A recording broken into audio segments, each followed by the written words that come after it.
Prions.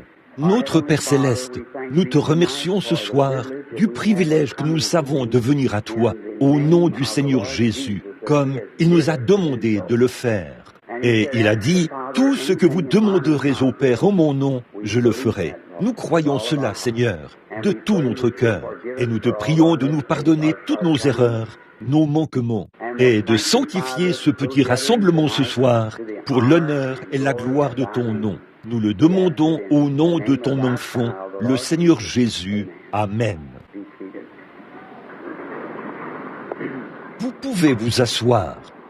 Alors que je passais la porte il y a un instant, j'ai rencontré beaucoup de mes bons amis que j'ai déjà rencontrés auparavant. Et certains d'entre eux viennent de rentrer d'outre-mer. Frère Duplessis, frère Rasmussen, un autre ami intime, Claire Hutchin et beaucoup d'autres qui m'ont salué à la porte en entrant. Ça me réjouit vraiment de les voir tous de retour. Je me demande ce qu'il en sera, frère Joseph, quand nous franchirons la ligne et que nous les verrons tous dans la gloire, et quand ce glorieux souper des noces sera préparé, là où tous les rachetés de tous les âges seront rassemblés, et nous tendrons la main par-dessus la table pour nous serrer la main les uns les autres. Ce sera un moment merveilleux, n'est-ce pas? Nous attendons ce moment avec beaucoup d'impatience. Eh bien, hier, je vous ai prêché 2 prédications hier.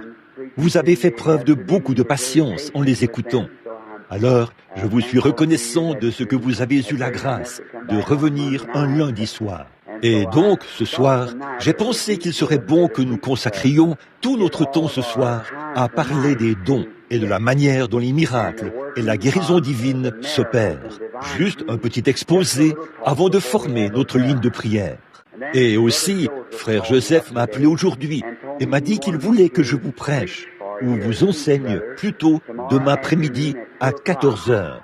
Et si le Seigneur ne me fait pas changer d'avis, je veux donner un enseignement sur les signes du temps où nous vivons. Si le Seigneur le veut, demain après-midi à 14 heures. Est-ce que ce sera dans cette salle ou ce sera dans la salle de l'église? Demain après-midi à 14 heures, à l'église de Philadelphie. Et demain soir, j'ai pensé qu'il serait bien, vous savez, j'ai eu beaucoup de mal à enseigner aux Américains pour leur faire comprendre qu'on n'a pas besoin d'imposer les mains aux gens. C'est ce qu'on leur a enseigné pendant toute leur vie. Alors, c'est ce qu'ils croient. Et après mon départ, jeudi soir, Monsieur Osborne viendra. T.L. Osborne, un merveilleux frère. Il a un merveilleux ministère. Et il y en a peut-être d'autres qui viendront ici, d'après l'annonce que j'ai vue dans le journal. Et j'essaye de me souvenir du nom de ce jeune homme, là.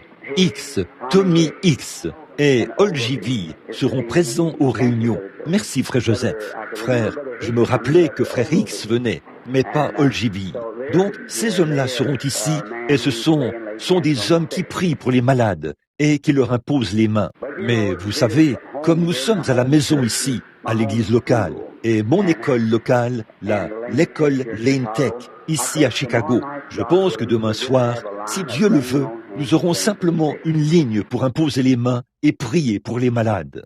J'ai entendu tant de gens dire, « Frère Branham, si seulement vous me touchiez, je serais guéri. » Eh bien, vous savez, c'est ça la foi, c'est ce que vous croyez. Jairus a dit, « Viens imposer les mains à ma fille, et elle sera guérie. » Mais le Romain a dit, « Tu n'as pas besoin d'entrer sous mon toit, prononce simplement la parole, et mon serviteur vivra. » Ainsi, c'est selon votre foi. Donc, il y a longtemps que je n'en ai pas fait, et comme je dois prêcher 2 fois demain, je me suis dit que je me ménagerai un peu ce soir, prêcherai 2 fois demain, et formerai l'une de ces lignes mardi soir, et continuer comme d'habitude mercredi. J'espère que cela plaît au Saint-Esprit, et que cela plaît aux gens. Mon désir, c'est toujours de plaire à Dieu d'abord. Et ensuite, d'essayer d'alléger autant que possible les fardeaux de mes semblables. Depuis que le Seigneur a mis son amour et sa grâce dans mon cœur, et qu'il m'a dit qu'il m'a sauvé, et que j'ai eu tant de compassion pour son peuple, et en particulier pour les malades, il semble que le Seigneur bénit merveilleusement la prière que je fais pour les gens. Et certaines des choses les plus remarquables que j'ai lus, j'ai vu notre Seigneur les accomplir. Maintenant, mes amis, ils ont dit qu'environ le quart de l'Assemblée ce soir est constitué de nouveaux venus. C'est peut-être la première fois que nous nous rencontrons. Et je ne déclare pas être un guérisseur. Je sais que je n'en suis pas un. Ce que je déclare, c'est que Jésus est un guérisseur qui a déjà acquis votre guérison et que c'est par ses meurtrissures que vous avez été guéris. Déjà, vous voyez, par sa mort, vous avez été sauvés. Si vous êtes un pécheur, vous êtes déjà sauvé aux yeux de Dieu. Et vous ne serez pas condamnés tant que le sang du Seigneur Jésus fera l'expiation pour vous. C'est pour ça que Dieu ne vous fait pas mourir sur le champ. Mais si vous mourrez sans miséricorde, sans avoir accepté sa miséricorde, alors vous vous tenez là en tant que pécheur. Et devant Dieu, vous êtes déjà condamnés. Mais là, si Dieu, la question du péché a été réglée quand Jésus est mort au calvaire.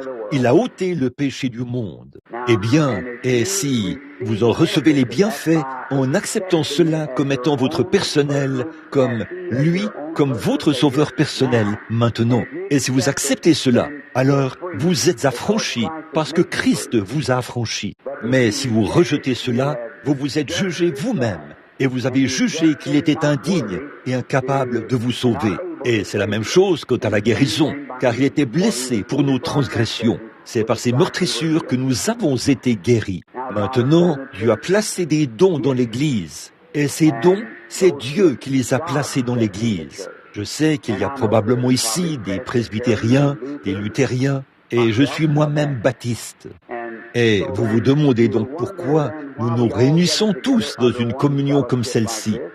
Eh bien, je n'ai pas un profond mépris pour les baptistes, les méthodistes, les presbytériens, ou quiconque n'est pas d'accord avec moi sur l'Écriture. Je me dis simplement que Dieu ne vous l'a peut-être pas révélé, ou que peut-être vous ne le comprenez simplement pas. Mais mon ami, de me dire que ça n'arrive pas, alors vous êtes un peu en retard.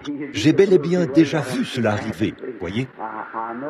Je sais que c'est vrai, et je sais qu'il existe, et qu'il est le rémunérateur de ceux qui le cherchent.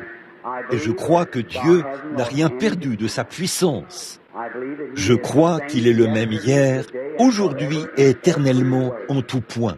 Bon, je peux vous montrer dans la Bible l'endroit où Dieu a donné à son Église l'autorité, en employant son nom par la foi, de chasser les mauvais esprits, de guérir les malades et d'opérer de grands signes et des prodiges. Je peux vous montrer l'endroit où cela a été donné à l'Église, mais nulle part dans la Bible, il n'est fait mention qu'il ait retiré ce pouvoir de l'Église ou déclaré qu'il le retirerait de l'Église. Au contraire, ce même évangile de délivrance devait être prêché à toutes les nations, à commencer par Jérusalem, et nous allions être ses témoins à Jérusalem, dans la Judée, dans la Samarie et jusqu'aux extrémités de la terre. Alors, cet évangile et ces miracles allaient accompagner le croyant jusqu'à ce qu'il revienne. Allez par tout le monde, Marc 16. À ce jour, seul un tiers du monde connaît Jésus. Après 1900 ans, par tout le monde est prêché l'Évangile. Or, l'Évangile, ce n'est pas seulement la parole, mais c'est de manifester la parole, comme l'a dit Paul. L'Évangile n'est pas venu en parole seulement, mais c'est par la puissance et par la manifestation du Saint-Esprit que l'Évangile doit être prêché à toutes les nations. Et voici les signes qui accompagneront ceux qui auront cru. Eh bien, nous ne pouvons pas tout simplement retrancher cela. Nous devons y faire face. C'est vrai, nous devons y faire face. Et donc, bien des fois aujourd'hui, je sais, amis chrétiens, qu'il y a eu beaucoup de moqueries au sujet de ces choses. Nous devons nous attendre à cela. S'il n'y avait pas de moquerie, eh bien, il n'y aurait pas de démons. Mais nous avons, tant que vous verrez un faux dollar, souvenez-vous qu'il existe un vrai dollar qui a servi de modèle pour fabriquer ce dollar-là. Quand vous voyez quelqu'un imiter un chrétien, rappelez-vous simplement qu'il y a quelque part un vrai chrétien qui lui a servi de modèle. Là-bas, en Inde, on trouve, quand on se promène partout là-bas à Bombay et à différents endroits, on rencontre ce que j'appelle des bouffons religieux. Ils s'allongent sur des clous, ils marchent dans le feu, ils se font des incisions et toutes sortes d'enchantements, et ainsi de suite, pour gagner de l'argent. Tout ça ce ne sont que des pitreries. Tout là-bas, dans l'arrière-pays, il y a un homme sincère, au cœur honnête, qui se fait des incisions et qui marche dans le feu pour essayer d'apaiser un Dieu qu'il sert. Vous voyez? Mais cet autre homme-ci est un hypocrite par rapport à cet adorateur païen, mais il essaye seulement d'en tirer un gain financier. Et aujourd'hui, nous avons des hommes qui parcourent le pays. Eh bien, pas seulement des évangélistes qui prient pour les malades, mais partout, et nous avons des gens dans nos églises qui s'imitent les uns les autres, qui déclarent, eh bien, parce qu'elle l'a fait, moi aussi, je vais le faire. Parce qu'il l'a fait, moi aussi, je vais le faire. C'est de l'hypocrisie. Vous êtes ce que vous êtes par la grâce de Dieu. Soyez simplement vous-même.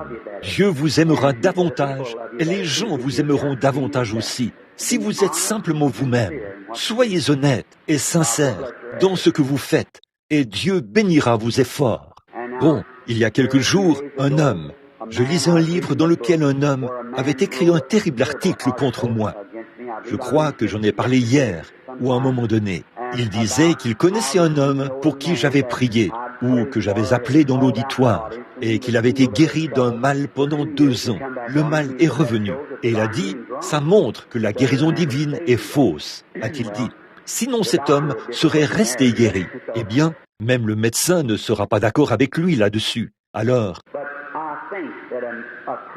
mais je pense qu'une personne qui essaie de présenter quelque chose à une nation et à un monde presque athée aujourd'hui, un homme qui prononce le nom du Seigneur Jésus et qui prétend être son serviteur.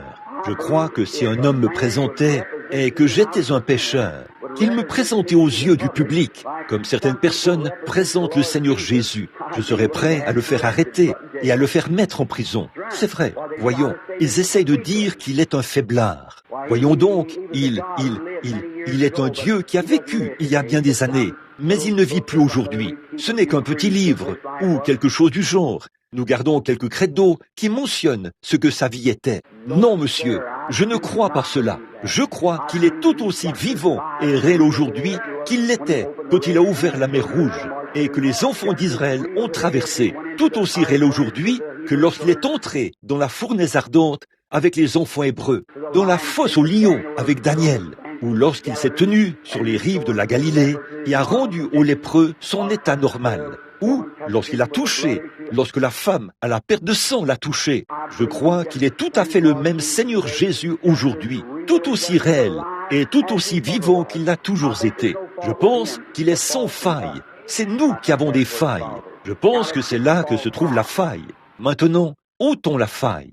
Eh bien, c'est comme ce que j'ai dit. Si un médecin, un bon médecin, même s'il fallait qu'il vous opère, si vous avez un cancer, retranchons cela, débarrassons-nous-en. Si vous avez une tumeur, opérons-la, enlevons cela. Si c'est un appendice malade qui est sur le point d'éclater, qu'on enlève cela. Si ça cause des douleurs, débarrassons-nous-en. Et si l'incrédulité, l'égoïsme et les dénominations nous mettent carrément en captivité et nous séparent, et désunissent les frères, et nous séparent de la communion avec Christ, débarrassons-nous de cela, mettons-nous en règle avec Dieu, attelons-nous à la tâche et servons le Seigneur.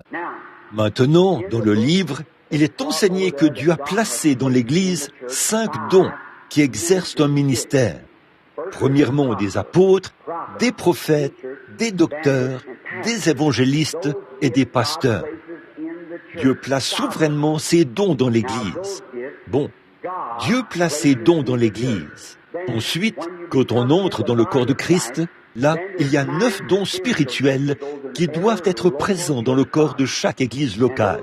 Ce sont là des dons pour lesquels vous devez prier. Priez pour le don du parler en langue, ou le don d'interprétation des langues, ou ces autres dons qui doivent être présents dans l'Église. Priez pour les dons de guérison, et priez pour les dons de miracles, et ainsi de suite. Voilà les dons pour lesquels vous priez. Et l'Esprit vient et œuvre dans chaque assemblée locale, en vue du perfectionnement de l'Église. Or, bien des fois, nous nous sommes trompés sur ces choses. Nous avons dépassé les bornes et tout, et c'est ce qui a causé cela. Mais nous nous attendons à cela. Si ce n'était pas le cas, je croirais qu'il y a quelque chose qui cloche dans le programme. Parce que c'est Satan qui essaie de bouleverser cela. Vous voyez? Alors, écoutez, nous croyons cela. Et je crois vous les méthodistes, les presbytériens qui êtes ici ce soir, j'ai vu beaucoup de choses avec lesquelles je n'étais pas d'accord depuis que je fréquente les milieux pentecôtistes. C'est vrai, j'en ai vu beaucoup, mais qu'importe. Je pense que l'un des hommes les plus nobles à qui j'ai parlé depuis bien des années, c'est Levi Petrus, de Stockholm, en Suède. Un jour, nous étions en voiture. Il a dit, « Frère Branham, Billy Graham s'est assis et a roulé dans cette même voiture. » C'était quand Billy venait de commencer les services d'évangélisation. Nous parlions et il a dit, « Depuis combien de temps êtes-vous pentecôtiste ?»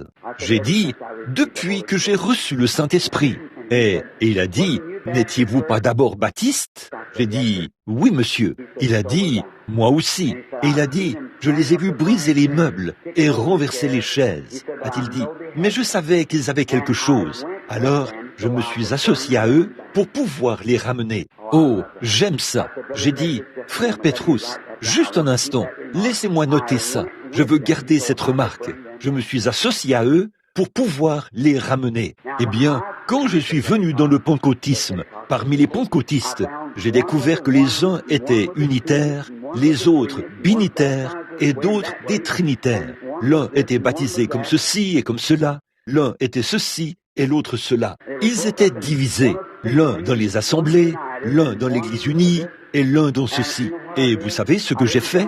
Je n'ai adhéré à aucun des groupes. Je suis resté libre, sans adhérer à leur dénomination. Et je suis resté entre eux, afin de pouvoir les aimer tous de la même manière et de les réunir. C'est vrai, vous voyez, parce que tous sont des frères, et tous sont de braves hommes, de braves femmes. Ce sont des frères et sœurs en Christ. C'est pourquoi je n'ai jamais tracé de ligne. Peu importe ce qu'était un homme, ce qu'il croyait, ça ne changeait. Ce qui m'intéresse, c'est en qui il croit, que c'est le Seigneur Jésus. Maintenant, s'il est vrai que Jésus-Christ, la Bible dit dans Hébreux 13:8, que Jésus-Christ est le même hier, aujourd'hui et éternellement, eh bien, la Bible dit qu'il l'est. Donc, s'il l'est, alors nous ne pouvons interpréter cela que dans ce seul sens. Et vous pourriez essayer de mettre en avant autre chose, mais la Bible dit Jésus-Christ est le même. Le même, juste en partie, il est le même, voyez, hier, aujourd'hui et éternellement. Il faut qu'il soit le même dans son principe, le même en puissance, le même dans son attitude, en tout point exactement comme il l'était. Sinon, la Bible est fausse, pas vrai? La Bible est fausse. Eh bien, alors, nous verrons s'il est le même aujourd'hui. Bon, je vais faire ce petit exposé avant de lire mon passage de l'Écriture pendant quelques instants. Ensuite, nous allons passer directement à la prière pour les malades et faire de cette soirée une grande soirée de prière pour les malades. Puis, demain après-midi, ce sera la prédication. Maintenant, je veux demander quelque chose aux nouveaux venus. S'il est le même hier, aujourd'hui et éternellement, eh bien, qu'était-il hier? C'est ce que je veux savoir. Qu'était-il hier? Et si nous pouvons découvrir ce qu'il était hier, il faudra qu'il soit la même chose aujourd'hui. Sinon, l'Écriture est fausse, pas vrai? L'Écriture est fausse. Alors, vous les méthodistes, les presbytériens, chacun de vous, arrêtons-nous sur ce point pour l'examiner et voyons si c'est vrai. S'il était quelque chose hier et qu'il n'est pas le même aujourd'hui, alors l'Écriture est fausse. Il est vraiment mort. Et les Mahométans et les autres ont raison. Il est mort et a été enseveli. Et ses disciples ont dérobé son corps. Et c'est réglé. Il est parti pour toujours. Eh bien, ça, c'est dans le cas où il n'est pas le même. Si ce livre, si une seule parole qui s'y trouve est fausse, pour moi, il est entièrement faux. Ou bien il est vrai d'un bout à l'autre, ou bien il est entièrement faux. Si un seul passage de l'Écriture n'est pas inspiré, alors, à mon avis, aucun passage de l'Écriture n'est inspiré. Soit une personne est un homme bon, soit elle n'est pas un homme bon. C'est vrai. Et c'est ainsi qu'est Dieu. Il est toujours Dieu, ou il n'est pas Dieu. Et ceci, c'est sa parole. Il est obligé de tenir sa parole. Ou bien, ceci n'est pas sa parole, et nous sommes tous dans l'erreur quant à la Bible. Mais je suis si heureux, ce soir, de savoir ceci, en tant qu'un pauvre homme illettré. Mais je suis pourtant si reconnaissant de savoir ceci. Je sais, sans l'ombre d'un doute, que ceci est sa parole. Qu'il est exactement le même, qu'il est vivant ce soir, et que tous les autres dieux sont des échecs, et qu'il n'y a aucun autre Dieu en dehors du Dieu Tout-Puissant et du Seigneur Jésus-Christ, qui est son Fils. Il était Dieu manifesté en chair. Et c'est vrai, par la grâce de Dieu, par son don divin, nous pouvons prouver cela sans l'ombre d'un doute. Et alors, quelle sorte de gens devrions-nous être quand nous voyons que cela nous est prouvé, quand Jésus a fait la promesse, quand il était ici sur terre? Eh bien, nous allons l'observer dans l'exercice de son ministère. Pendant quelques instants, ceci s'adresse aux nouveaux venus. Au fur et à mesure qu'il œuvre dans son ministère, nous découvrons qu'il n'était pas né roi, ou il était un roi lorsqu'il est venu au monde, mais pas un roi terrestre. Il était un roi céleste, et il n'a pas été reçu par la terre quand il est né.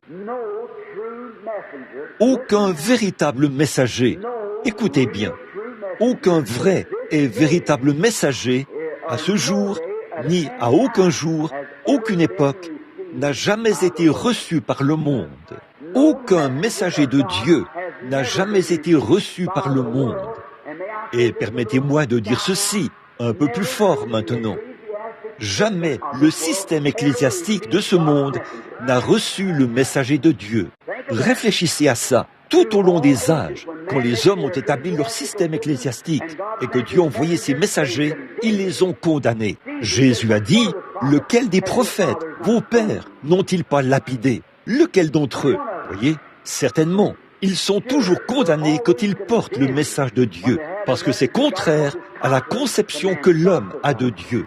L'homme essaye d'élaborer sa propre théorie, voyez, et il ne le peut pas. Et il faut qu'il y ait des gens qui s'attachent à ça, parce que, comme mon père avait l'habitude de dire, il faut toutes sortes de gens pour faire le monde. Et nous les avons. Or, quand il était ici sur terre, suivons-le dans un seul livre, ce livre de Jean, suivons-le pendant quelques instants, et voyons ce qu'il était hier. Et là, nous pourrons en quelque sorte nous fixer sur ce qu'il est aujourd'hui. Est-ce bien vrai? Si nous pouvons le suivre. Maintenant, pour gagner du temps, notez-le dans votre Bible. Jean, chapitre 1. Parcourons cela à présent. Je vais juste citer quelques passages de mémoire.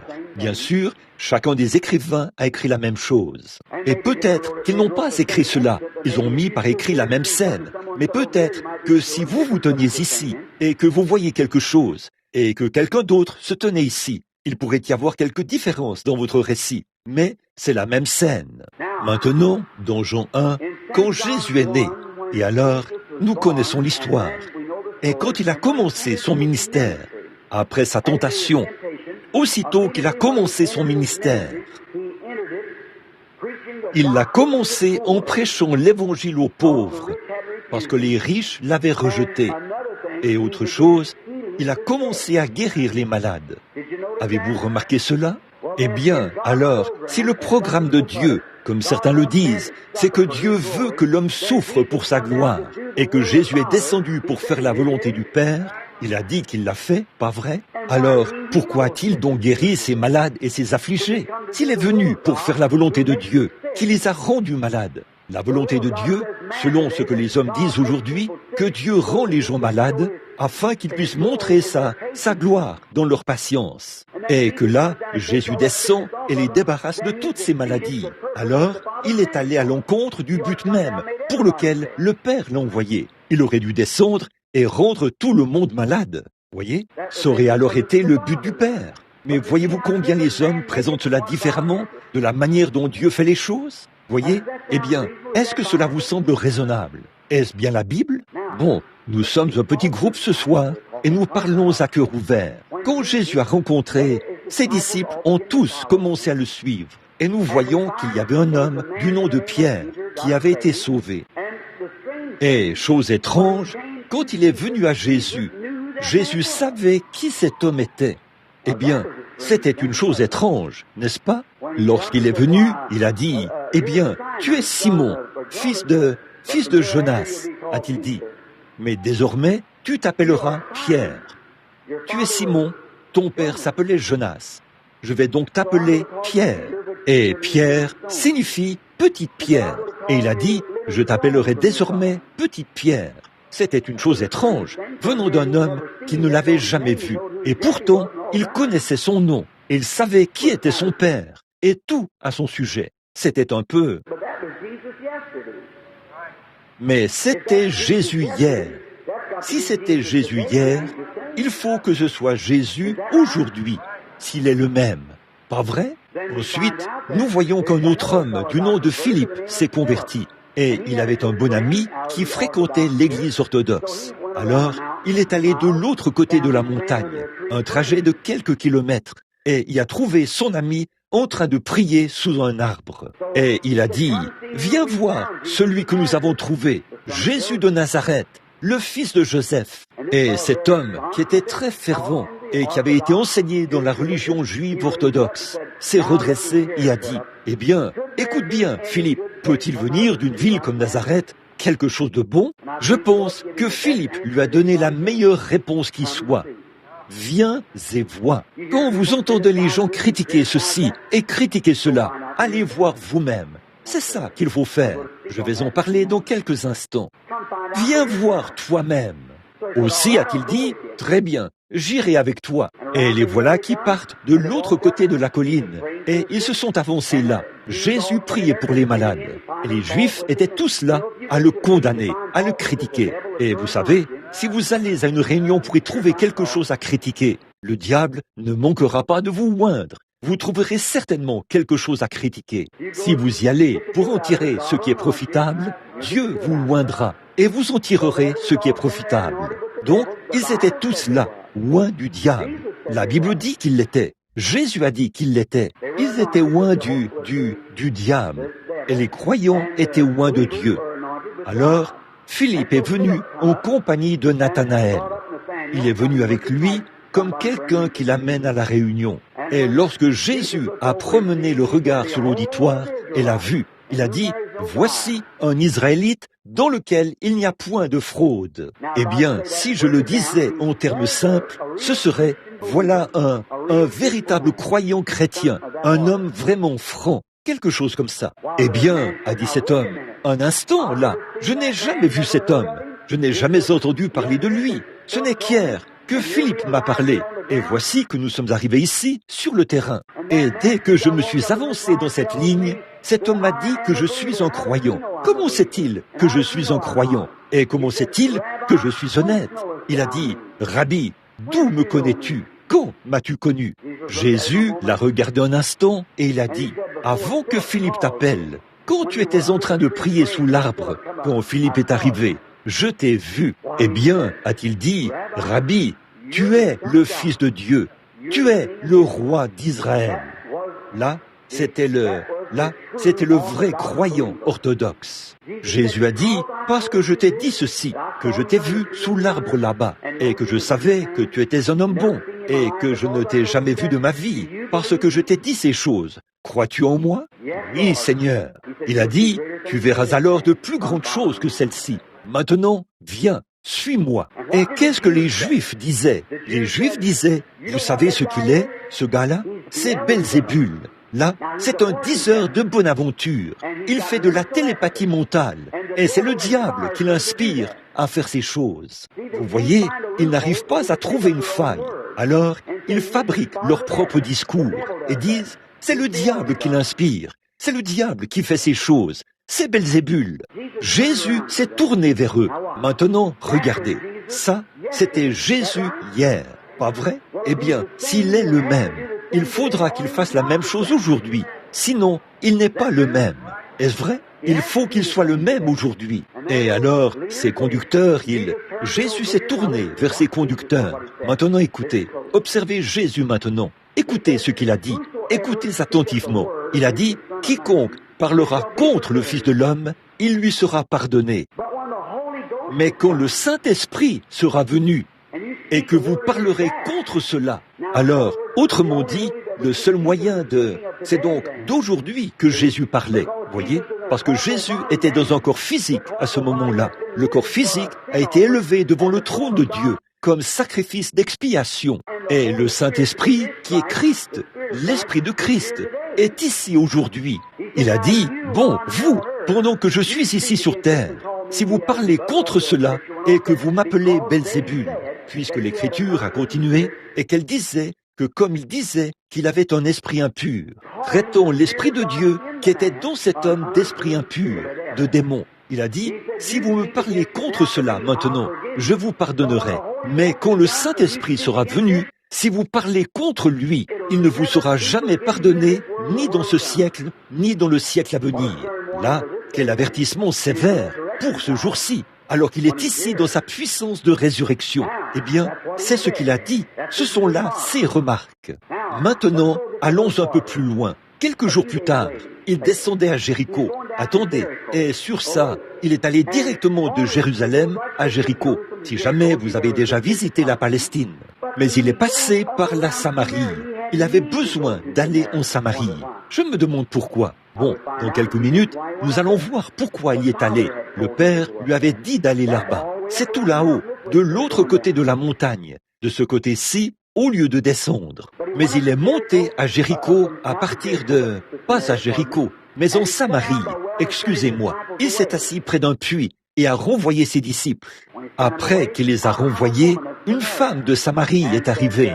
Et il a dit, Jésus l'a regardé. C'était un jeune homme d'une trentaine d'années, de 32 ans. Il a dit, femme, apporte-moi à boire. Et elle a dit, vous n'avez pas coutume, vous les Juifs, de demander ce genre de choses aux Samaritains. Nous n'avons pas de relation entre nous. Et toi, qui es un jeune homme. Là, cette femme était de mauvaise vie. Elle a dit, toi, qui es un jeune homme, tu me poses une telle question? Jésus a dit, mais si tu savais à qui tu parles, tu me demanderais de te donner à boire. Eh bien, a-t-elle dit, avec quoi vas-tu puiser? Tu n'as pas de seau, pas de corde, le puits est profond, comment ferais-tu pour me donner de l'eau? Il a dit, mais l'eau que je donne, ce sont des eaux de la vie qui jaillissent dans l'âme. Eh bien, a-t-elle dit, là, elle voyait qu'il était religieux. Il a dit, bon, écoute, a-t-elle dit, nos pères ont adoré sur cette montagne, mais tu dis que c'est à Jérusalem.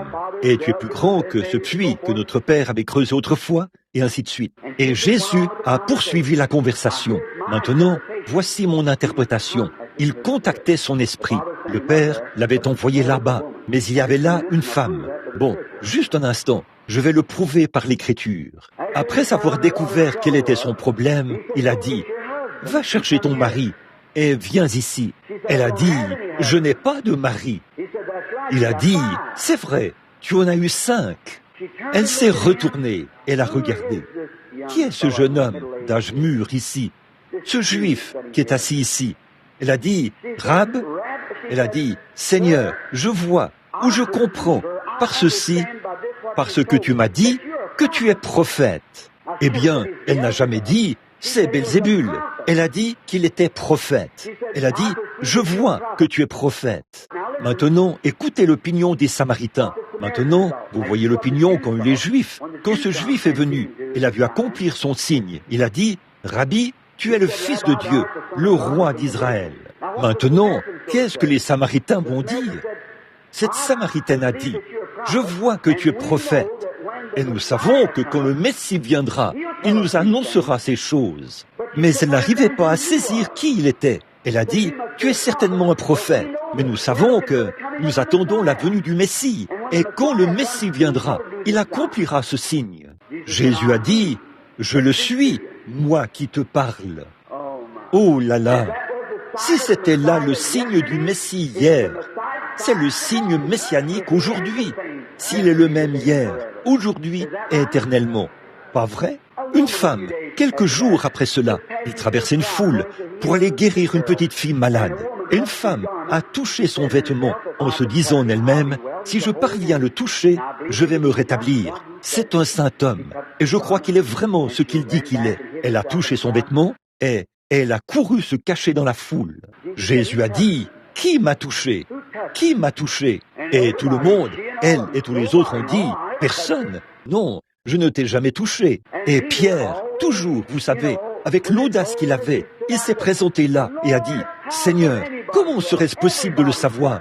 Tout le monde te touche. Et pourquoi dis-tu, qui m'a touché? Pourquoi arrêter la procession alors que nous avançons et te tenir là à dire, qui m'a touché? Qui m'a touché? Alors que tout le monde autour de toi exprime son amour et tout. Il a dit, oui, mais je me suis affaibli. quelqu'un m'a touché avec foi. C'est pareil aujourd'hui. Nous flânons à l'église et nous prétendons être des chrétiens. Mais je me demande où est la foi qui produit la vertu. Voyez, nous nous donnons le nom de révérend, docteur, évêque. Oh, je me demande vraiment si la foi peut toucher cela. Voyez, Saint-Père et ainsi de suite. Oh là là, nous aimons les grands noms et les grands titres, n'est-ce pas? Jésus a dit, vous êtes des frères. Mais quoi qu'il en soit, nous chantons nos hymnes comme si nous étions la chorale angélique. Et nous chantons d'une voix surentraînée qui, nous maintenons une note jusqu'à ce que notre visage devienne bleu. Ce n'est pas chanter, ça. J'aime entendre ces très beaux chants, comme ce que j'ai entendu en venant sur l'estrade ce soir. Notre frère de Suède et les autres étaient en train de chanter « Descendu de la gloire ». C'est mon chant préféré. Et de voir les gens. Qui m'a touché? Tout le monde a nié. Mais Jésus a parcouru la foule du regard, jusqu'à ce qu'il trouve d'où cela venait, d'où cette force venait. Il a trouvé la petite femme et il lui a dit, « Ta foi t'a guérie. » Et elle est venue, est tombée à ses pieds et l'a adoré. Bon, si c'était Jésus hier, il faut que ce soit Jésus aujourd'hui, pas vrai? S'il est le même hier, aujourd'hui, en route vers, dans Jean 5 maintenant, en route vers la piscine de Bethesda, il est arrivé devant un grand nombre de personnes, des milliers. Ils étaient étendus là, des boiteux, des estropiés, des aveugles, des paralytiques, qui attendaient le mouvement de l'eau. Et Jésus, quelques jours après que cette femme l'a touché, est passé là, au milieu de ce groupe de gens. Et on dit de lui qu'il était plein de compassion. Et il l'était. Mais c'était une compassion divine, pas une sympathie humaine, mais une compassion divine. Quelle différence! C'est certainement le cas comme les deux sortes d'amour. L'un, c'est l'amour affectif, et l'autre, c'est l'amour divin. Donc, il est passé par cette piscine, disons comme si c'était dans ce trou ici, ce parterre. Il y avait là des milliers de personnes qui étaient étendues là, des boiteux, des estropiés, des aveugles et des paralytiques. Beaucoup d'historiens nous ont raconté à quel point ce spectacle était pathétique, combien ils se poignardaient les uns les autres, alors qu'ils essayaient de descendre dans l'eau quand l'ange venait sur l'eau. Et Jésus est venu là, est passé au milieu de ces affligés, de ces aveugles et tout, et a trouvé un homme qui était étendu là, sur une petite paillasse, et qui avait probablement des problèmes de prostate, ou quelque chose. Il en souffrait depuis 38 ans. C'était un mal chronique. Il souffrait de ce mal quand j'étais bébé, vous voyez. Alors, vous pouvez réfléchir à cette différence quant à l'âge. Alors, voici qu'il était étendu là, sur la paillasse, et Jésus s'est approché de lui, laissant au passage les aveugles, les affligés, les déformés, les boiteux et les estropiés, et a dit, « Veux-tu être guéri ?» N'est-ce pas étrange? Emmanuel? Quoi? Était-ce là Jésus hier? Ça l'était, d'après la parole, et je n'oserais pas douter d'une seule parole qui s'y trouve. Mais la Bible dit qu'il est passé parmi eux, les boiteux, les estropiés, les aveugles et les paralytiques, dit l'Écriture, et qu'il a trouvé cet homme qui n'était pas si mal en point. Il pouvait marcher, mais il n'était pas très rapide. Il a dit, « Quelqu'un me devance toujours dans la piscine. » Alors il a dit, il pouvait marcher, il était capable de se déplacer. Il n'était pas aveugle, boiteux, estropié, mais il avait une sorte de maladie chronique. Il en souffrait depuis 38 ans. Et Jésus a dit, « Prends ton lit et rentre chez toi. » Jésus est parti de là, en laissant derrière lui cette foule. Quoi? C'est ce que dit l'Écriture. C'est vrai. On a vu cet homme porter son lit, parce que c'était le sabbat. Et Jésus a été interrogé là-dessus, et il leur a donné une réponse. Alors que je termine. Les Juifs, pensez-vous qu'on l'interrogerait aujourd'hui? Pensez-vous qu'aujourd'hui, si Chicago disait « Monsieur Branham, nous avons appris que vous priez pour les malades, alors nous allons vider tous les hôpitaux et installer ces malades ici, au stade Soldiers Field, ou quel que soit l'endroit ici, dans l'un de ces grands stades. Nous allons y amener tous les cas qui sont hospitalisés partout ici, partout. Tous les médecins seront présents et tout. Et nous allons certainement vous inviter à Chicago. Venez donc. Merci. Si le Seigneur le veut, j'y serai. Et voici que je me mets à marcher parmi ces gens. Monsieur Branham, pouvez-vous en guérir un? Non, ce n'est pas moi qui fais les œuvres, c'est le Père. Est-ce bien ce que Jésus a dit? Il est passé au milieu de la foule, est parti et a dit, « Eh bien, le Père ne m'a rien montré. » Et il est parti. Que pensez-vous que les médecins diraient? Que pensez-vous que le maire dirait? Que pensez-vous que les prédicateurs diraient? Ils seraient les premiers à se révolter. Je vous avais bien dit que ça ne valait rien. Mais Jésus est le même hier, aujourd'hui et éternellement. Est-ce que la Bible dit cela? Il est le même. Alors, les Juifs ont interrogé Jésus. Maintenant, écoutez, voici sa parole. Jean 5, 19. En vérité, je vous le dis, le Fils ne peut rien faire de lui-même. Mais ce qu'il voit faire au Père, le Fils le fait pareillement. Ça, c'était Jésus hier. C'est Jésus aujourd'hui. Quelle promesse a-t-il faite? Vous ferez, vous aussi, les œuvres que je fais. Pas vrai? Je serai encore un peu de temps et le monde ne me verra plus. C'est-à-dire les incroyants. Peu importe ce qui se passerait, ils ne croiraient pas en lui. Ils ne croyaient pas en lui à cette époque-là. Ils ne croyaient pas que Dieu était en Christ. Ils ne le croyaient certainement pas. Les gens ne croient pas cela aujourd'hui. Ils disent qu'il n'était qu'un prophète, un homme bon. Il était Dieu. Certainement qu'il était Dieu. Ils ne croyaient pas que Dieu était en Christ. Et donc, il a dit, de même que le Père m'a envoyé pour faire sa volonté. Écoutez bien, moi aussi, je vous envoie. Et vous ferez, vous aussi, les choses que je fais. Vous en ferez davantage. Parce que ce serait, il pourrait en accomplir davantage. Il était en une seule personne. Dieu l'était à cette époque-là. Et maintenant, Dieu est dans des milliers de personnes. Vous en ferez davantage, car je m'en vais à mon Père. Voyez? Maintenant, regardez bien ceci. Ça, c'était Jésus hier. C'est Jésus aujourd'hui. Eh bien, le vrai serviteur de Dieu ne s'attribue jamais le mérite de quoi que ce soit. Il l'attribue à Dieu. Et la vérité de la parole de Dieu, c'est qu'au calvaire, la proclamation d'émancipation a été signée par le sang du Seigneur Jésus. Et tout ce que Satan vous a déjà fait, il a été dépouillé de tout pouvoir qu'il avait au calvaire. Et nous, ce soir, en tant que ses serviteurs, nous nous levons pour servir le public au nom du Seigneur Jésus. Et nous déclarons aux gens que l'œuvre a été achevée et qu'il sera accordé à quiconque le veut selon sa foi. Est-ce que vous le comprenez maintenant? C'est Jésus le même. Là, il l'a mis dans la parole, par écrit, puis il a envoyé des prophètes. Il a envoyé des dons. Il a placé tout cela dans l'Église pour le perfectionnement de l'Église. Bon, maintenant, c'est pratiquement le moment de commencer. Et je vais juste énoncer une petite citation de l'Écriture, ici, pendant seulement environ 5 à 10 minutes. Nous allons commencer et consacrer tout le reste du temps à la prière pour les malades. Ça se trouve dans Matthieu, au chapitre 7 et au verset 42. Maintenant, je veux que vous écoutiez très attentivement. Bon, ce qui précède était pour les nouveaux venus. Ceci, c'est pour tout le monde. Maintenant, écoutez ce que Jésus a dit. Là, il s'adresse à ses disciples, aux pharisiens, aux sadducéens, et ainsi de suite. La reine du Midi se lèvera au jour du jugement avec cette génération et la condamnera, parce qu'elle vint des extrémités de la terre pour entendre la sagesse de Salomon. Et voici, il y a ici plus que Salomon. Que Dieu ajoute ses bénédictions à la parole.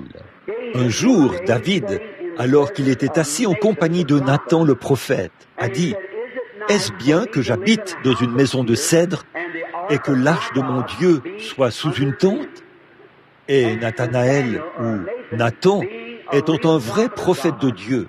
Mais vous savez, les prophètes sont juste des hommes qui sont loin à maintes reprises par l'Esprit. Ce sont des aigles qui montent et voient des choses d'avance. Ils ne peuvent pas monter par leur propre puissance. Un aigle ne peut pas monter par sa propre puissance. Il faut que le vent le soulève. Et il faut le vent du Saint-Esprit pour soulever le prophète. Cela l'amène tout là-haut pour qu'il voie des choses. Pour qu'il voie des choses de ce côté-ci ou des choses de ce côté-là. Mais il ne peut pas s'élever par sa propre puissance. Il a des ailes et il est. Or, le pigeon ne pourrait jamais monter aussi haut, ni le rouge-gorge, ni aucun autre oiseau ne pourrait monter dans les hauteurs comme l'aigle, parce qu'il est c'est ses membres. Il est fait pour s'élever. C'est un oiseau céleste qui monte plus haut que tous les oiseaux. C'est un aigle. Et donc, quand il est au sol, c'est juste un oiseau. Mais quand il était assis en compagnie de David. Et il a dit, David, fais tout ce que tu as dans le cœur, car Dieu est avec toi. J'aime ça. Et cette nuit-là, le Seigneur est apparu à son prophète et a dit, va dire à mon serviteur David, tu n'étais qu'un jeune homme, et je t'ai pris au pâturage, où tu paissais le troupeau de ton père, pour te donner un grand nom parmi les hommes. J'ai été avec toi, et j'ai amené ceux qui s'opposaient à toi, et ainsi de suite. Mais je ne peux pas te laisser construire ce temple. Mais depuis le temps où il y avait des juges, je n'ai jamais dit à l'un d'eux, mais je suis allé de tente en tente et de demeure en demeure. Dans Chronique, je crois, vers le chapitre 7 ou le chapitre 12, dans 1 Chronique. Et il a dit, je suis allé de tente en tente et je n'ai point habité dans une maison. Mais ton fils, je l'élèverai et il me bâtira une maison et j'affermirai son trône au siècle des siècles. Bon, tout Israël attendait ce temps où le fils de David viendrait, celui qui, d'après la promesse, allait être issu de la lignée de David. Et il savait que ce serait le Messie. Si nous avions le temps maintenant d'appuyer ceci en apportant ce point-là, mais je vais me dépêcher. Alors, quand Salomon, qui était le successeur de David, quand il est venu, Dieu a oint Salomon et lui a donné un don. Dieu a toujours donné des dons aux gens pour qu'ils conduisent son peuple. Sondez les Écritures.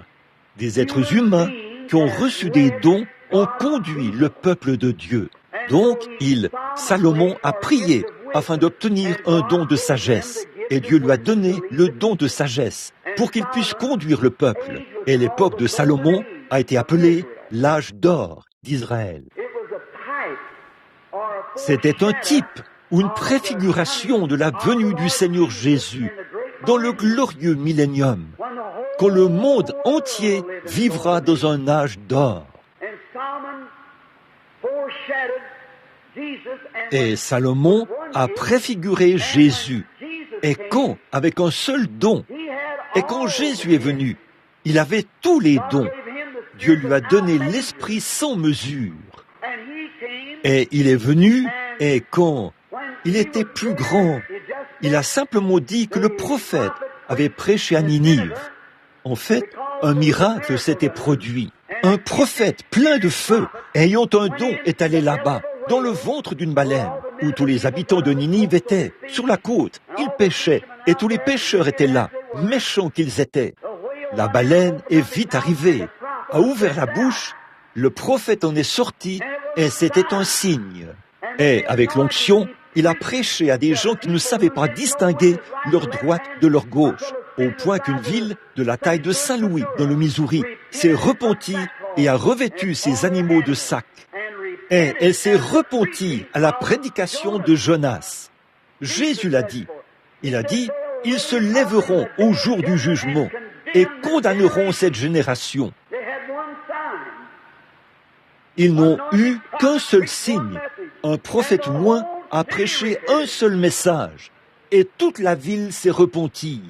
Et il a dit, cependant, je vous le dis, il y a ici quelqu'un de plus grand que Jonas. Et ils ont refusé de se repentir.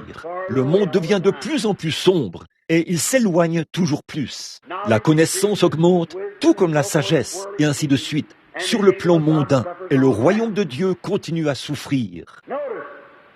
Remarquez, il a dit, et la reine du Midi, qui était la reine de Séba, se lèvera avec cette génération et la condamnera.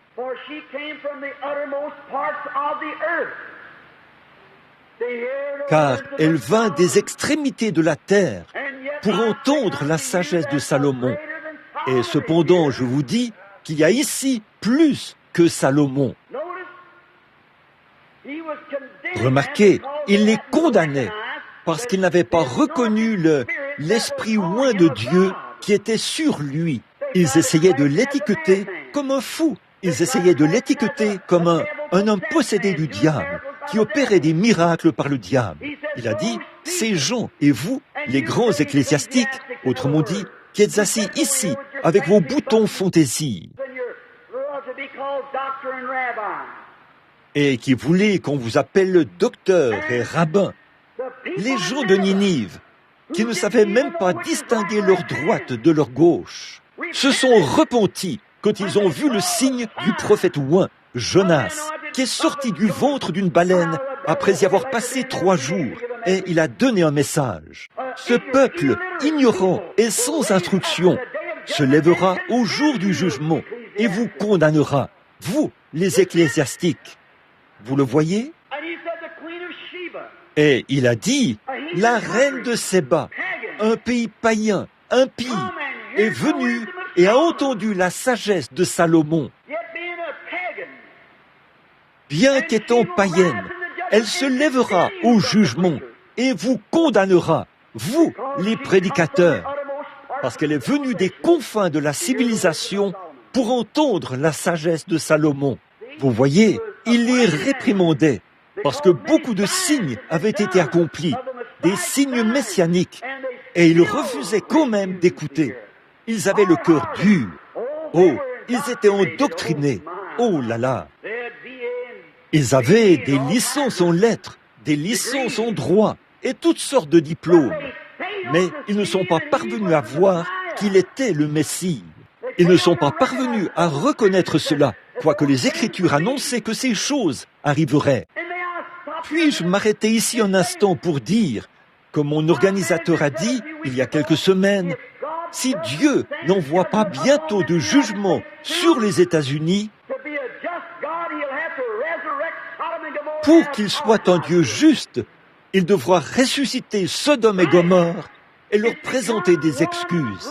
C'est vrai, c'est devenu une immense maison de prostitution vulgaire.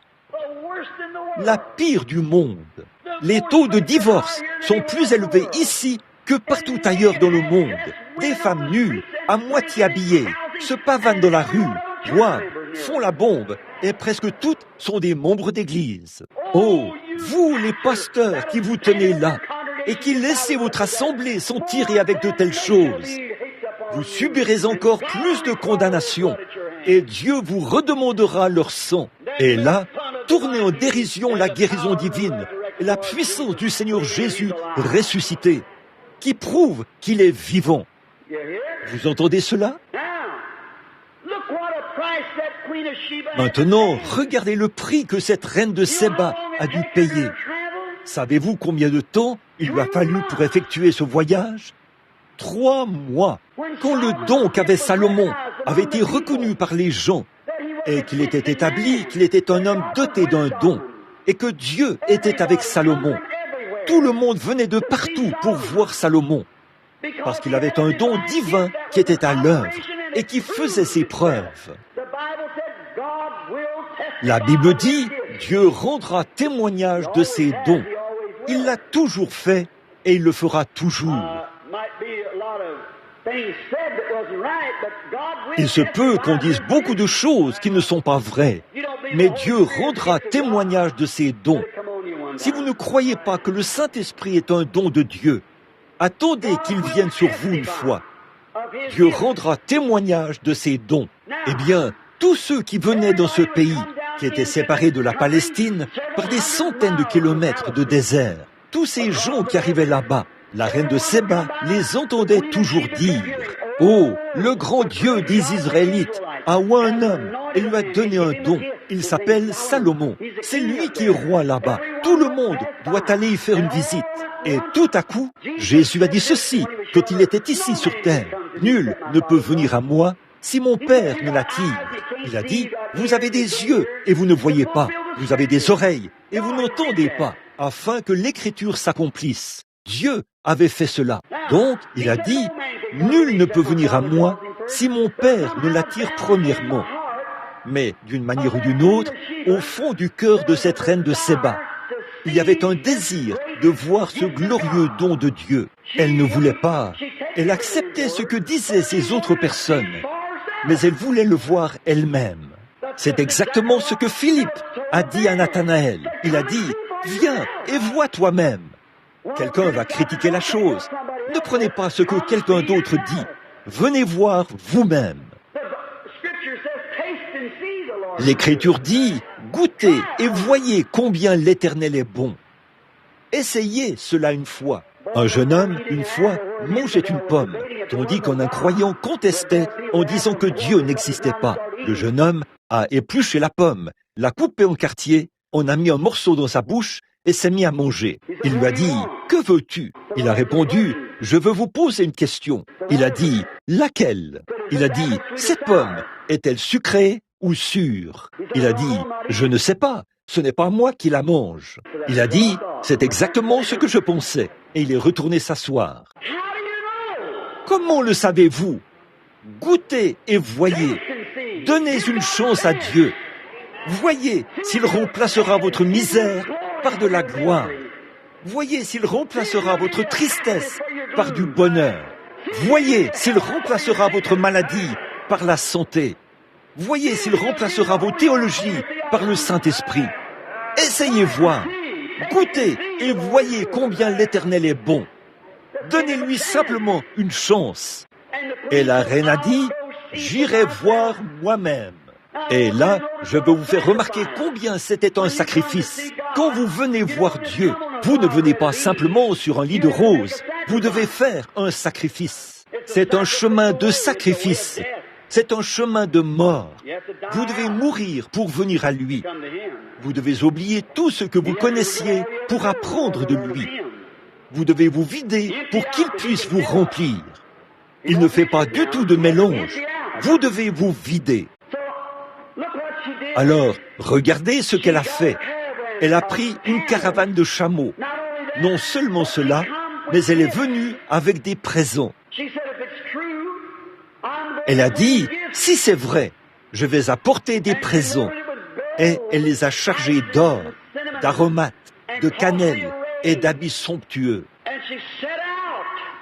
Et elle s'est mise en route pour un voyage de 3 mois à travers un désert chaud et brûlant. Accepteriez-vous de faire ce genre de sacrifice dans le but de voir un don de Dieu à l'œuvre? Je me demande ce soir si elle va nous condamner. Certains ne traverseront même pas la rue, mais elle a voyagé pendant 3 mois à dos de chameau qui avançait lentement, une dame. Et regardez les dangers qu'il y avait sur le chemin. Ces déserts étaient pleins de brigands. Compte tenu de tout ce trésor qu'elle transportait, les brigands auraient pu l'encercler et lui ôter la vie. Mais elle était déterminée. Rien ne pouvait l'arrêter. Elle a mis de côté toute sa théologie. Elle est venue avec un cœur ouvert. Et elle a emprunté un chemin difficile, ardu.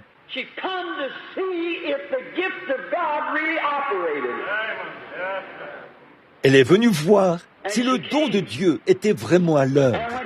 Elle est venue, et quand elle est finalement arrivée, elle est entrée dans le palais. Salomon l'a accueillie. Eh bien, elle n'est pas venue pour y rester juste un soir. Elle est venue pour rester jusqu'à ce qu'elle soit convaincue. Mais nous irons un seul soir et nous dirons, « Oh, j'ai entendu ce gars-là prêcher. J'ai vu ce prédicateur. Oh, je sais à peu près. Je me suis fait une opinion. » Voyez, vous ne lui donnez même pas une chance. Dieu doit œuvrer sur ce cœur dur et sur toutes ces choses dont on vous a rempli. Il doit d'abord vous débarrasser de cela, vous vider avant de pouvoir vous atteindre. Elle a déchargé les chameaux et tout. Elle a préparé les lits. Elle s'est préparée. Elle allait camper pendant un certain temps. Elle allait rester aux réunions. Il fallait qu'elle soit convaincue de ce que c'était vrai ou faux. Si jamais elle voyait cela à l'œuvre, elle a dit, je croirais cela. Alors, après qu'elle est restée là pendant un certain temps et qu'elle a vu le don de Dieu en Salomon, elle s'est adressée à Salomon. Elle a dit, j'ai appris beaucoup de choses et autrement dit, comme ceci, j'ai appris beaucoup de choses que j'avais du mal à croire à ton sujet. Mais une fois là-bas, Dieu a fait tant de miracles avec Salomon et avec ses dons que la Bible dit, elle était hors d'elle-même. de son esprit. Et si vous remarquez comment c'est écrit là, dans 2 Rois, c'est écrit avec un E minuscule. Il s'agit de l'esprit charnel. Ce n'est pas esprit en majuscule, c'est l'esprit charnel en minuscule. Elle était hors d'elle-même, de son esprit. Tous les doutes avaient disparu. C'était fini. Elle a déclaré, elle a fait sa confession. Elle a dit, j'ai appris que l'Éternel, le Dieu d'Israël, est avec toi. Et je suis venu voir. Maintenant, je suis convaincu, hors de tout doute, que ton Dieu est le vrai Dieu. Et Dieu t'a oint pour conduire son peuple. Et ce que je vois surpasse même tout ce qu'on m'avait appris. Jésus a dit, elle se lèvera avec ces générations-là et les condamnera. Et moi, je vous déclare, a-t-il dit, qu'il y a ici plus que Salomon. Et ce soir, je déclare à cet auditoire que la reine de Séba se lèvera au jour du jugement avec les habitants de Chicago. Et parce que vous avez prêté l'oreille aux critiques et n'avez pas cherché à voir vous-même ce qu'il en était, elle condamnera ces gens. Vous n'avez pas à vous sauter dans un tramway ou une automobile et vous venez ici à la porte et vous voyez le Seigneur Jésus à l'œuvre parmi son peuple. Mais parce qu'un théologien prétentieux, intelligent et instruit vous a dit que les jours des miracles sont passés et que Jésus n'envoyait plus sa puissance dans son Église, vous avez écouté cette personne-là. Et celui que vous écoutez, c'est celui-là dont vous êtes le serviteur. Je suis heureux d'écouter le Saint-Esprit et d'être son serviteur. Car Christ est ressuscité des morts. Il est ici ce soir dans toute sa puissance magnifique. Il est le même hier, aujourd'hui et éternellement. Sinon, je suis un faux témoin et la Bible est fausse. Amen. Prions. Notre Père Céleste, nous te remercions ce soir pour le Seigneur Jésus, pour la résurrection et pour le Saint-Esprit. Et sachant que ce soir, nous sommes au bord d'un anéantissement total dans cette nation qui est la nôtre, et que tu as montré des signes dans tous les sens, partout dans le monde, et qu'ils refusent toujours de se repentir. Nous ne nous attendons pas à ce qu'ils le fassent, Père. Tout ce que nous faisons, c'est de ratisser ceux qui le feront. Et nous savons que le temps est proche. Tu as dit, s'ils ont appelé le maître de la maison Belzébul, à combien plus forte raison appelleront-ils ainsi ses disciples? Mais fais qu'il en soit ainsi. Ses disciples revenaient en se réjouissant. Ils étaient heureux de porter l'opprobre du nom du Seigneur Jésus. Et nous nous joignons à ceux-là ce soir, Seigneur. Nous sommes heureux que Jésus, le Fils de Dieu, nous ait tant bénis. Nous sommes indignes de ces bénédictions. Mais ce soir, le fait d'avoir la sévérité et la hardiesse du Saint-Esprit pour déclarer aux gens et les amener à la connaissance, et même à des milliers et à des dizaines de milliers de personnes dans le monde entier, que Jésus vit toujours et que sa parole est la vérité. Et quand il était ici sur terre, il a dit « Je suis venu afin que s'accomplisse ce qui avait été dit par le prophète. » Et ce soir, Père, je dis ces choses et je les fais afin que s'accomplisse l'écriture où Jésus a dit « Je serai avec vous jusqu'à la fin du monde et vous ferez, vous aussi, les choses que je fais. » Accorde-le, Seigneur, afin que beaucoup voient et croient ce soir. Il y a beaucoup de malades. Tu les as tous dans ta main, établis et choisis ce soir, Seigneur, et agis d'une manière merveilleuse. Nous le demandons au nom de Christ. Amen. Comme mon père n'a pas pu m'envoyer à l'école pour que je reçoive de l'instruction et beaucoup de choses, peut-être que Dieu m'a simplement donné ce don pour que je puisse aider son peuple d'une autre manière.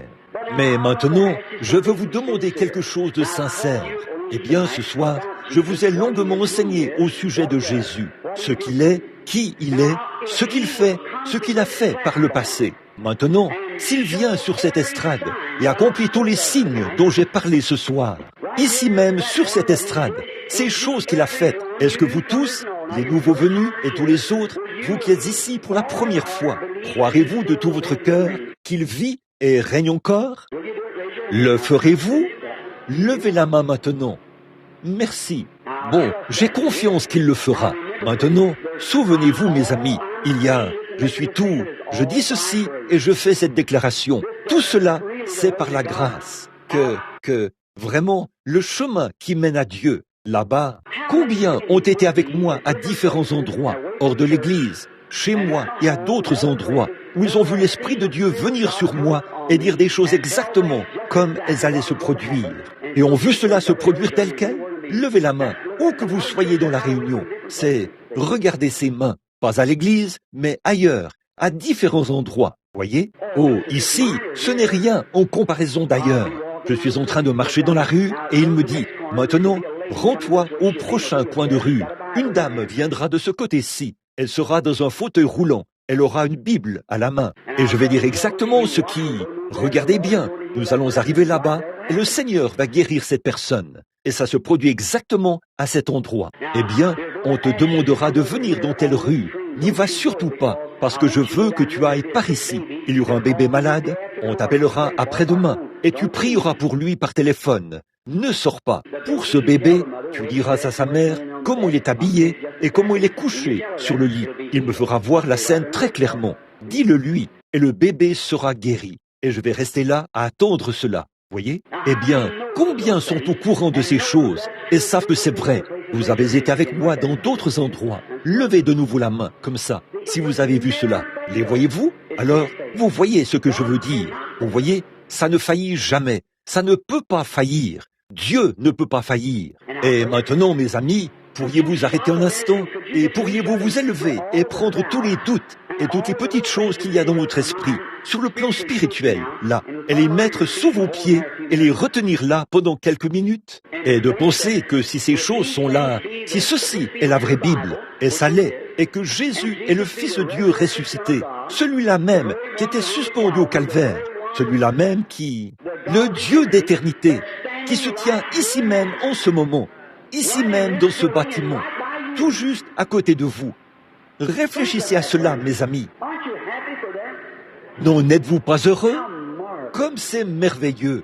Bon, vous n'avez pas à être ici en haut maintenant, pour qu'on prie pour vous. Je vous demande de prier vous-même, là, dans l'auditoire, de dire, « Oh Dieu, j'ai un besoin, et je veux que tu me guérisses. » Et si Jésus est le même maintenant, vous dites, « Eh bien, qu'en est-il de Jésus? » Bon, combien savent que son corps est assis à la droite du trône de Dieu? Voyons voir qu'il est assis là, que ce corps est là-haut, en train de faire l'expiation, que le sang de sa vie est sur ce propitiatoire. Et un jour, il se lèvera de là et viendra sur la terre dans un corps physique. Pas vrai? Mais maintenant, il est ici sous la forme du Saint-Esprit. Combien croient que le Saint-Esprit est Jésus-Christ, l'Esprit de Jésus-Christ, le « je », pronom personnel, qui sera avec vous et même en vous jusqu'à la fin du monde.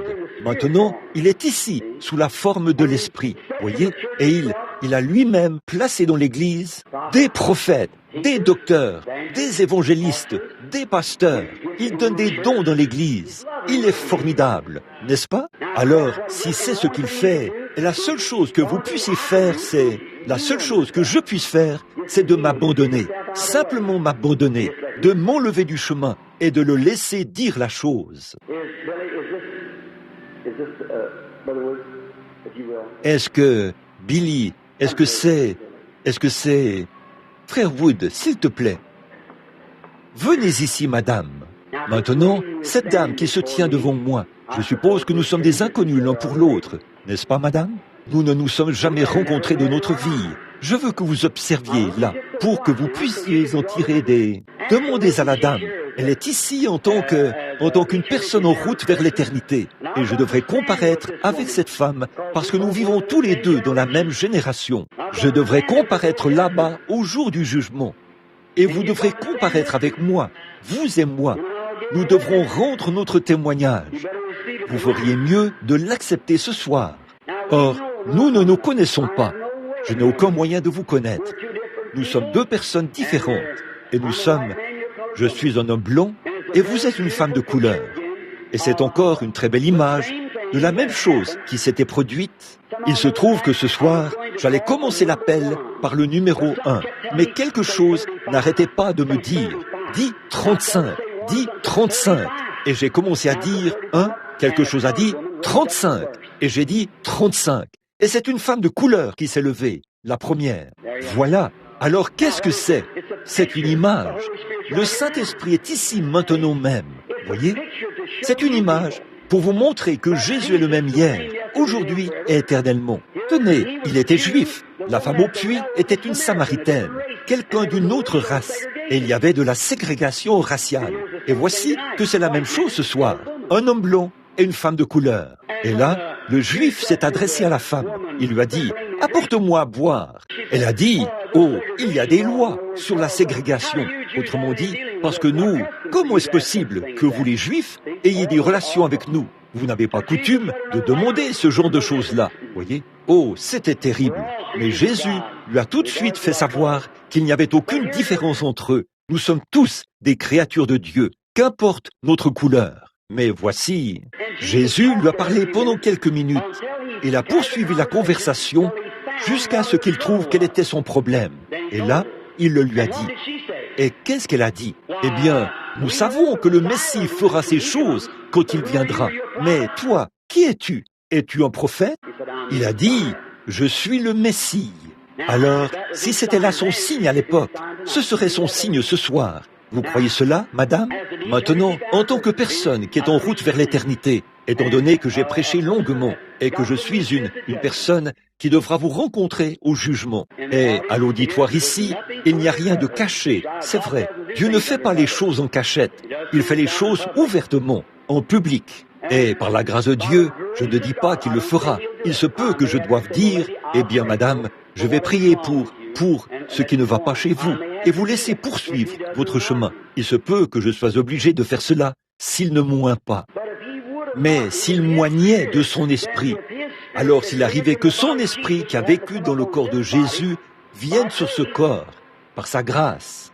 Je ne suis pas digne, mais son sang sanctifie et rend digne. Si donc il moignait dans le but que les gens soient sauvés et qu'il vous révélait ce qui ne va pas chez vous, comme il a fait pour ce qui n'allait pas chez cette femme-là, croiriez-vous de tout votre cœur qu'il est ressuscité des morts et qu'il est le même hier, aujourd'hui et éternellement? Est-ce que l'auditoire croira la même chose? Très bien, que le Seigneur l'accorde, c'est ma prière. Maintenant, si je pouvais vous aider, madame, et que je ne le faisais pas, je serais une personne terrible. Mais je ne peux pas vous aider à moins de pouvoir m'abandonner à l'Esprit de Dieu. Mais voyons maintenant, alors que le Saint-Esprit commence à oindre, et vous êtes conscient qu'il se passe quelque chose, ça, c'est le Saint-Esprit. Vous êtes une chrétienne, vous êtes une croyante. Oui, votre vie ne pourrait pas être cachée maintenant. Vous voyez, ce que vous ressentez en ce moment, vous le sentez réellement à l'œuvre en vous. Et entre vous et moi se tient la lumière. C'est l'ange le même esprit qui, voyez-vous, avait rencontré Paul sur le chemin de Damas. Une lumière. Ils en ont la photo. En avez-vous déjà vu la photo? Vous voyez cela dans mes livres. Et c'est celle qu'ils ont à Washington, D.C. C'est exactement ce qui agit sur vous en ce moment. Vous êtes une femme nerveuse. C'est vrai. Vous souffrez de nervosité. Vous avez beaucoup de chagrin. Vous avez quelque chose sur votre cœur qui est vraiment grave. Et ça concerne quelqu'un, un fils. C'est vrai, n'est-ce pas? Ce fils souffre d'une maladie mentale. N'est-ce pas vrai? Jésus vit-il encore aujourd'hui? Amen. Merci. Certainement. C'est lui qui se tient ici en ce moment, qui vous connaît. Ce n'est pas votre frère, c'est lui. Croirez-vous en lui maintenant? Croirez-vous en lui, vous qui êtes dans l'auditoire? Notre Père Céleste, alors que nous sentons la colombe descendre du ciel, qui se tient ici pour nous oindre et nous aider, nous, pauvres créatures indignes. Et voici notre sœur en Christ, qui se tient ici ce soir. Elle est la première à s'avancer ici pour démontrer sa foi en toi. Elle a quelqu'un qui souffre en ce moment même, Seigneur. Et tu sais tout à ce sujet. Et elle souffre, elle aussi. Avec l'humilité dans mon cœur, de toute ma force et de toute mon âme, Je te prie de lui accorder ce que son cœur désire, en guise de confirmation de ta parole, où tu as dit, « Voici les signes qui accompagneront ceux qui auront cru. S'ils imposent les mains les malades seront guéris. Et ceci, je le fais au nom de Jésus. Amen. » Maintenant, sœur, faites-nous part de son état. Retrouvez-le comme vous l'avez cru. Puisse le Seigneur vous accorder cela. Vous l'aimez? Maintenant, donnez-nous quelques instants, le temps de faire venir quelques-uns de ces gens ici. Bonsoir, madame.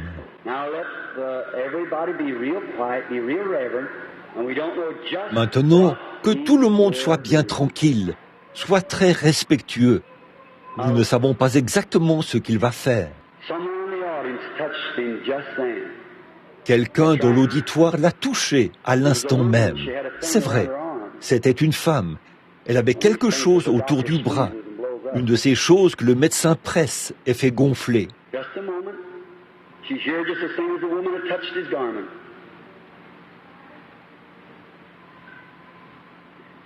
Juste un instant, elle est ici, exactement comme la femme qui avait touché son vêtement. C'était au bout de la rangée. C'est de l'hypertension.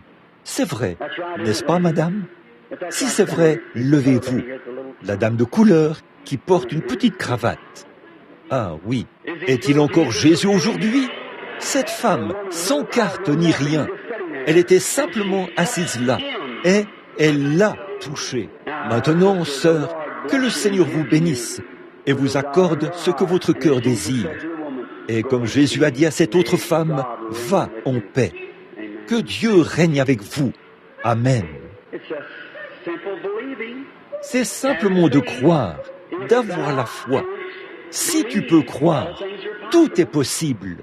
Maintenant, sœur, vous êtes une femme blanche, et moi, je suis un homme blanc. Maintenant, nous venons. Dieu ne fait pas exception de personne. Avez-vous vu ce qu'il a fait pour la dame de couleur il y a quelques instants? Maintenant, il peut faire la même chose pour vous. Eh bien, je ne peux rien faire pour vous, parce que je ne suis qu'un homme. Mais je peux m'abandonner au Saint-Esprit, et par un don qui a été choisi dès avant le commencement du monde. Vous croyez cela? Oui, les dons et les appels sont sans repentir. Dieu a dit au prophète Jérémie, avant même qu'il était formé dans le sein de ta mère, je t'avais établi prophète des nations. Maintenant, vous êtes conscient qu'il se passe quelque chose en ce moment, pas vrai? Depuis que je vous ai regardé et que vous m'avez regardé, il y a eu une sensation étrange, comme une sensation vraiment douce et agréable. Si c'est vrai, levez la main pour que les gens la voient, voyez? En effet, entre elle et moi, il y a cette lumière de Dieu qui se tient là. Je vois de l'obscurité, une ombre noire derrière elle.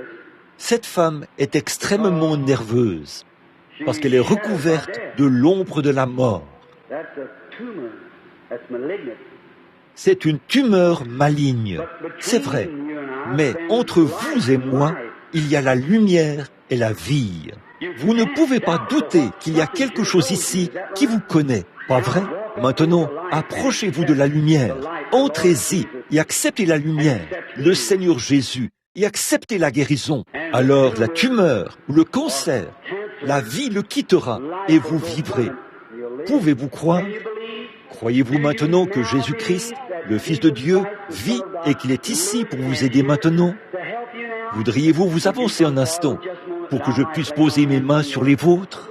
Dieu notre Père, toi qui aimes les créatures de cette terre, je te demande maintenant, au nom de Jésus, de condamner cette ombre de la mort qui recouvre cette femme, et que la lumière de Dieu brille et qu'elle vive. Et nous ordonnons à ce démon impur, cet esprit de mort, de la quitter au nom de Jésus-Christ. Seigneur, il est écrit par tes propres disciples que tu as dit, en mon nom, ils chasseront les démons.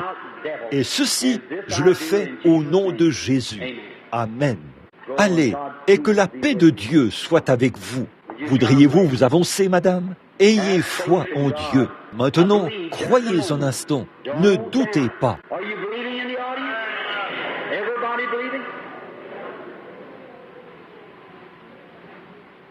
Est-ce que vous croyez dans l'auditoire? Tout le monde croit? Jésus a dit, si tu peux croire. see standing before me a white woman.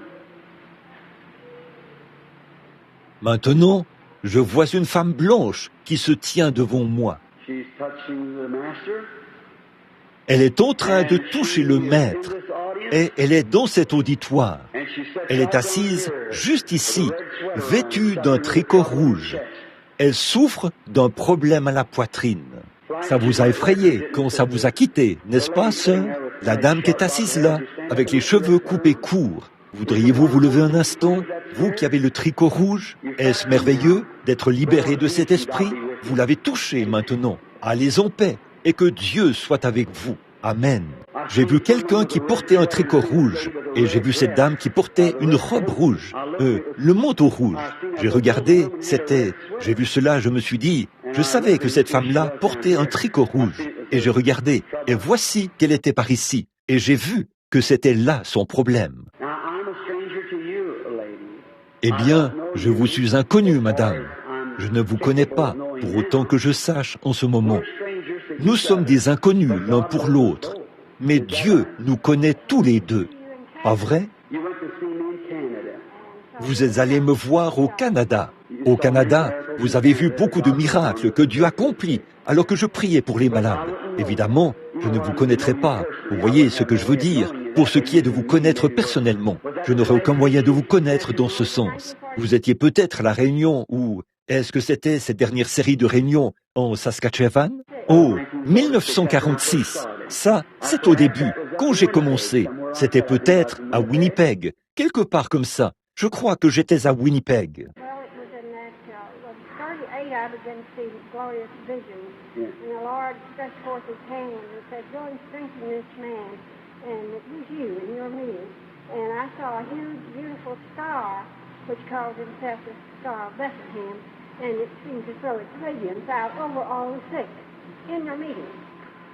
Vous avez entendu cela? C'est une dame qui parle d'une vision qu'elle a eue quand elle est venue à ma réunion au Canada en 1946. Maintenant, vous êtes ici dans un but, madame.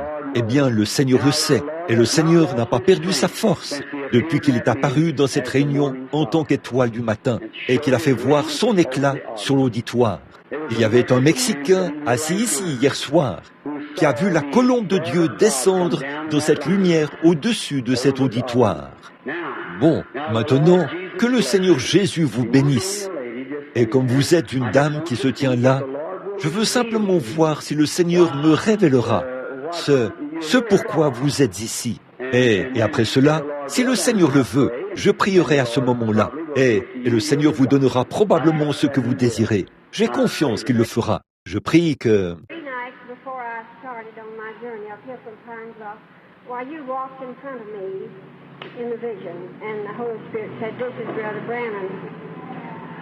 Elle dit qu'elle, de Pine Bluff, quelque part ici, elle est venue ici avec, et avant qu'elle arrive ici, elle m'a vu marcher devant elle dans une vision. Et le Saint-Esprit a dit, c'est Frère Branham.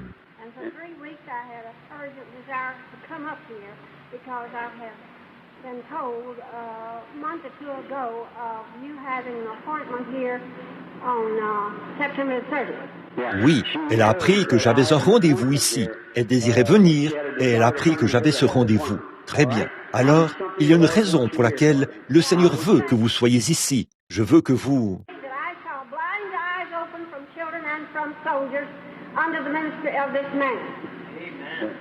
Le Seigneur Jésus est merveilleux. Eh bien, il est bon et il est plein de miséricorde. Vous êtes ici ce soir pour me voir. C'est parce que je vois que vous avez aussi assisté à une autre réunion chez quelqu'un d'autre. Je vois un homme qui s'approche de vous et il vous a dit, c'est un évangéliste, que quelque chose ne va pas avec votre cœur. Il a dit qu'il faisait environ 3 fois sa taille normale.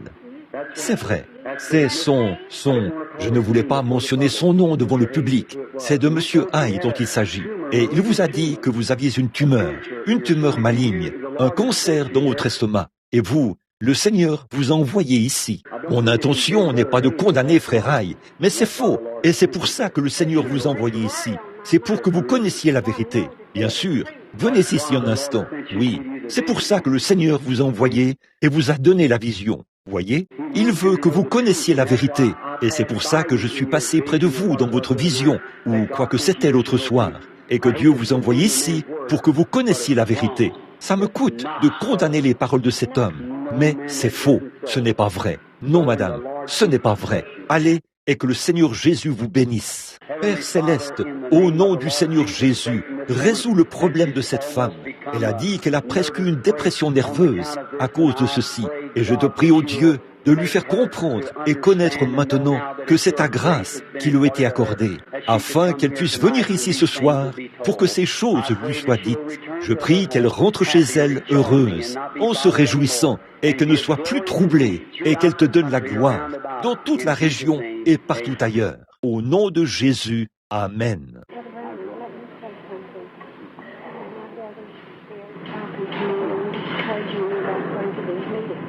Continuez votre chemin maintenant en vous réjouissant. Vous voyez à quel point il s'était trompé? Amen.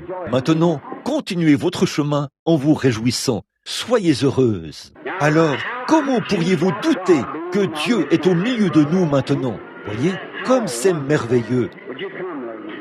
Voudriez-vous vous avancer, madame? Maintenant, juste quelques instants encore. Et nous, cette jeune fille qui se tient ici, et puisse le Seigneur exaucer notre prière. Maintenant, jeune fille, pour autant que je sache, je ne vous connais pas. Il faut que je dise ceci à cette dame. Il ne peut pas laisser passer ça. Cette dame qui était ici, arrêtez. Voyez? Ne vous aventurez pas là-dedans. C'est du pur spiritisme. Tenez-vous loin de ça. Voyez? Je réprime cette chose-là, au nom de Jésus-Christ. Oui, cette chose mauvaise qui vous dit ce mensonge. Tenez-vous loin de ça. Très bien. Le Saint-Esprit ici ne voulait pas. Je ne voulais pas dire quelque chose du genre, ouvertement. Beaucoup de choses pourraient être dites, mais seulement de cette manière.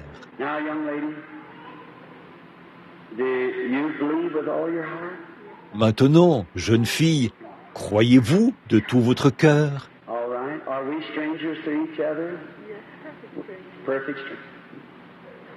Très bien. Sommes-nous des inconnus l'un pour l'autre? De parfaits inconnus. Une dame assise là-bas au fond a des problèmes respiratoires, n'est-ce pas, madame? Assise là, avec une petite cravate noire. Je vous vois en train de chercher à... Vous vous tenez devant moi et vous cherchez à... Votre problème est situé dans votre poitrine. Cela vous a quitté, chère sœur. Amen. Il y a une dame assise là. Je n'avais aucun moyen de le savoir. Elle était simplement assise là, en train de prier. Le Saint-Esprit a parlé, et voilà qu'elle se tenait ici devant moi. J'ai promené le regard sur l'auditoire, et j'ai vu d'où ça venait. C'était juste là. Le Seigneur n'est-il pas merveilleux? Si tu peux croire, tout est possible. Je vois une jeune fille debout devant moi. Oh, comme c'est merveilleux! Oh là là! Juste un instant. Elle est assise là, au bout de la rangée. Elle souffre de maux de tête. Vous croyez que le Seigneur Jésus vous rétablit? Vous acceptez cela? Vous qui avez essuyé la larme de votre œil, vous croyez de tout votre cœur? Levez la main vers Christ et acceptez cela. Très bien. Que Dieu vous bénisse. Votre foi le touche. Maintenant, regardez cet homme qui est assis là, en train de prier, les cheveux un peu noirs, clairsemés en avant. Il a un lourd fardeau. Je vois une ombre noire suspendue au-dessus de lui. Il porte un complet brun et une cravate rouge, je crois. Il est en train de prier pour quelqu'un. N'est-ce pas vrai, monsieur? C'est vrai. C'est une femme, n'est-ce pas? Le cancer. Ayez la foi, croyez. Votre belle-mère se rétablira et vous irez, elle ira bien si vous croyez. Amen. Vous croyez? C'est votre poitrine. C'est vrai, n'est-ce pas? On dirait une sorte d'écrasement, de compression dans votre poitrine. Et il y a un os, dit-on, qui se trouve près du cœur. Ça provoque en vous de l'étouffement. Vous n'arrivez pas à dormir non plus, n'est-ce pas? Je vous vois vous lever et vous promener. N'est-ce pas vrai? Ça a été une chose terrible. Mais le Seigneur est ici pour vous rétablir. Vous croyez qu'il vous connaît?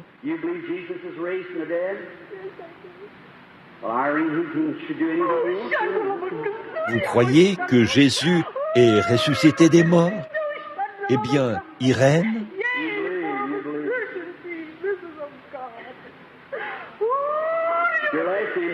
vous croyez. Votre nom de famille, c'est Young, n'est-ce pas? Votre adresse, c'est 7706, rue Howard, à Détroit, dans le Michigan. Maintenant, le croyez-vous? Allez en paix. Que Dieu vous bénisse, ma sœur. Seigneur Jésus, guéris ma sœur que voici et rétablis-la au nom de Jésus-Christ. Amen. Que Dieu vous bénisse.